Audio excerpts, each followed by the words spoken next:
এই তো সেদিন রোজা শুরু হলো, দেখতে দেখতে প্রায় অর্ধেক রোজাও শেষ হয়ে যাচ্ছে, আবার দেখতে দেখতেও আমাদের বাড়ি যাওয়ার সময় হয়ে গিয়েছে।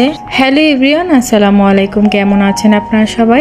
আশা করছি আল্লাহর অশেষ রহমতে সবাই খুব ভালো আছেন। 2-3 দিন আগে বালিশগুলা ধুয়ে দিয়েছিলাম বাবুর, তো তশকটা এখন উঠিয়ে ফেলবো। যেহেতু গরম চলে এসেছে, বাবু তার এটার উপর শুবে না, এই জন্য ভাবলাম একবারে উঠিয়ে ফেলি এগুলা। আর এদিকে রোজা তো প্রায় অনেকগুলাই হয়ে গেল। আমার আপুরা ভাইয়েরা আপনাদের রোজা কেমন কাটছে সেটা কমেন্টের মাধ্যমে অবশ্যই জানাবেন। আর ভিডিওর এই পর্যায়ে যারা এখনো ভিডিওটি লাইক করেনি বা চ্যানেলটি সাবস্ক্রাইব করেনি, প্লিজ দুটোই করে নিবেন। ইতিমধ্যে এগুলা যারা করে ফেলেছেন সবাইকে জানাই অসংখ্য অসংখ্য ধন্যবাদ। এই তশক কিন্তু আমার 2টা হয়ে গিয়েছে। প্রথমে আমার মেয়ের সময় একটা আমাদের অফিস থেকে গিফট এসেছিল, পরবর্তীতে সেটা আমি একজনকে দিয়ে দিয়েছি। আসলে তখন অতটা চিন্তা ভাবনা করে ভাবিনি যে আমার এটা পরবর্তীতে লাগতে পারে, সেই জন্য দিয়ে দিয়েছিলাম একজনকে। আর এখন আমাকে বাধ্যতামূলক কিনতেই হয়েছিল, কারণ সিএমএ যে বেবিগুলো হয়েছে সবার জন্য শীতের সময় এগুলো বাধ্যতামূলক কিনতে হয়েছিল। এই তশক কিন্তু একদমই আমার কাজেই লাগেনি, আমার ছেলে তো ঠিক ঘুমাইতেই চাইতো না এটাই। আর এদিকে আপনাদের ভাইয়া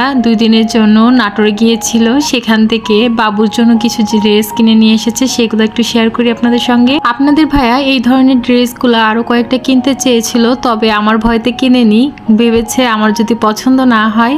তবে পরে কিন্তু আমি এটার জন্য রাগ করেছি, কেন বেশি করে কিনে নিয়ে আসিনি, কারণ অনেক ভালো ছিল, ভালোর মধ্যে কম দামেরই ছিল। আর যেহেতু গরমের দিন চলে এসেছে, সেজন্য আপনাদের ভাইয়া আগে তো 3টা স্যান্ডো গেঞ্জি কিনেছিল, সেগুলো তো রঙিনগুলা ছিল, আর এখন 6টার মতো সাদা গেঞ্জি কিনে নিয়ে এসেছে। আর আমার কাছে মনে হয় রঙিনগুলা থেকে সাদাগুলাই গরমের দিনের জন্য ভালো। আর বাচ্চাদের কাপড় তো বরাবরই কেনার পরে ধুয়ে দিয়ে তারপর ব্যবহার করতে হয়, আর আমি তো বরাবরই সব কাপড় আনার সাথে সাথেই ধুয়ে দিই, কারণ আমি রিস্ক নিতে চাই না, ছোট বাচ্চা যেহেতু। আর ছোট বাচ্চাদের কিন্তু জামা কাপড় একটু বেশিই লাগে, যেহেতু ওরা দিনে অনেকবারই চেঞ্জ করা লাগে। আর এদিকে আমার মনটা তো ভীষণই খারাপ, আর বেশি দিন নেই আমাদের বাড়ি যাওয়ার, আবারও সে আগের জীবন একা একা কাটাতে হবে আমাকে।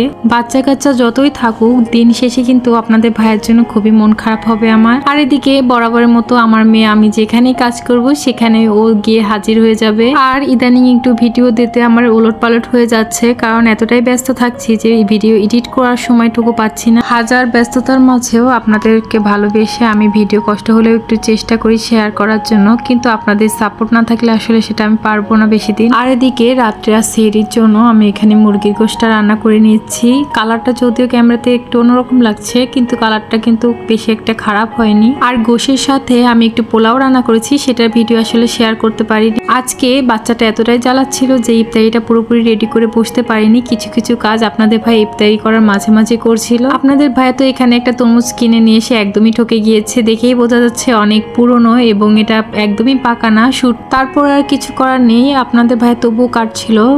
রোজা থেকে ঠান্ডা ঠান্ডা তরমুজ খেতে আসলে ভালোই লাগে, লবণ দিয়ে খেয়ে নিয়েছিলাম আমরা। আর আমার আপুরা ভাইয়ারা এ পর্যায়ে একটা কথা বলি, আপনারা সবাই ভিডিও দেখেন ঠিকই, কিন্তু কেউই লাইক দেন না। আসলে আমি অনেক কষ্ট করে ভিডিও তৈরি করি, আপনাদের একটা লাইক আমাকে অনেকটা উৎসাহ জাগাবে ভিডিও করার জন্য। ইফতারির পরে আমার বাবা একটি কেক নিয়ে এসেছিল আমার মেয়ের জন্য, সেটা সবাই কেটে খেয়ে নিলাম। তো আজকের ভিডিওটি এই পর্যন্ত, সবাইকে বিদায় জানিয়ে আজকের ভিডিওটি এখানেই শেষ করছি। আল্লাহ হাফেজ।